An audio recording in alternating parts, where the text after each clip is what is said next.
ജനവാസ മേഖലയിൽ പുലിയിറങ്ങി, നാട്ടുകാർ ഭീതിയിൽ.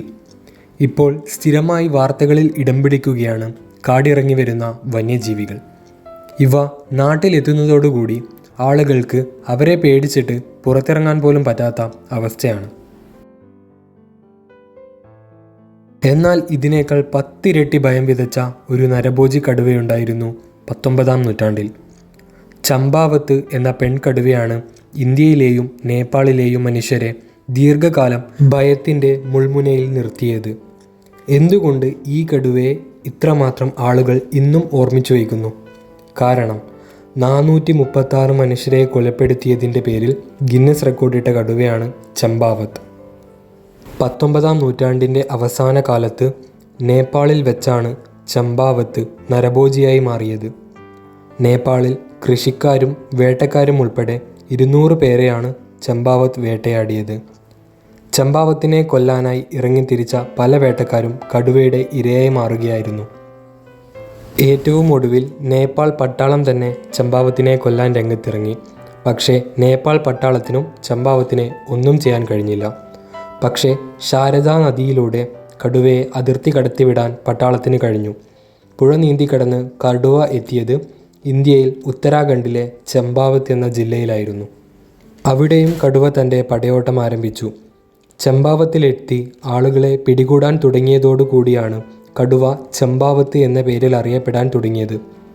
നരഭോജിയായ ഈ കടുവയെ ഭയപ്പെട്ട് ചമ്പാവത്തിലെ ജനങ്ങൾ വീടിന് പുറത്തിറങ്ങാൻ ഭയന്നു. പലരും ദിവസങ്ങളോളം വീടുകളിൽ തന്നെ കഴിച്ചുകൂട്ടി. ഇതിനിടയിൽ ചമ്പാവത്തിൽ വെച്ച് കടുവ 216 മനുഷ്യരെ കൂടി കൊലപ്പെടുത്തി.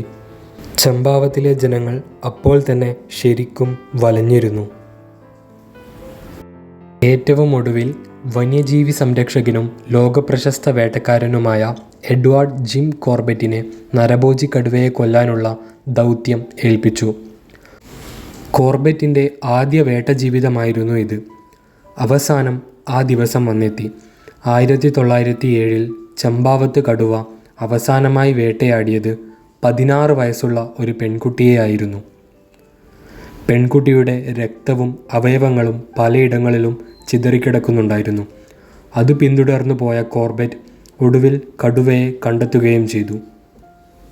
കോർബറ്റ് നിർത്താതെ 27 വെടിയുണ്ടകൾ കടുവയ്ക്ക് നേരെ പായിച്ചു.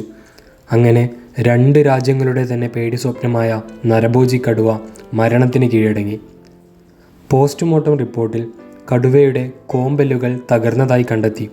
അതുകൊണ്ടാണ് കടുവയ്ക്ക് സ്വാഭാവികമായ ഇരകളെ വേട്ടയാടാൻ കഴിയാതെ പോയത്.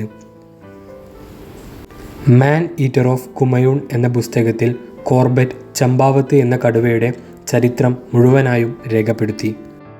ഇതുപോലെ ഇൻട്രസ്റ്റിംഗ് ആയിട്ടുള്ള കൂടുതൽ ഫാക്റ്റിനായി ഈ ചാനൽ സബ്സ്ക്രൈബ് ചെയ്യുക.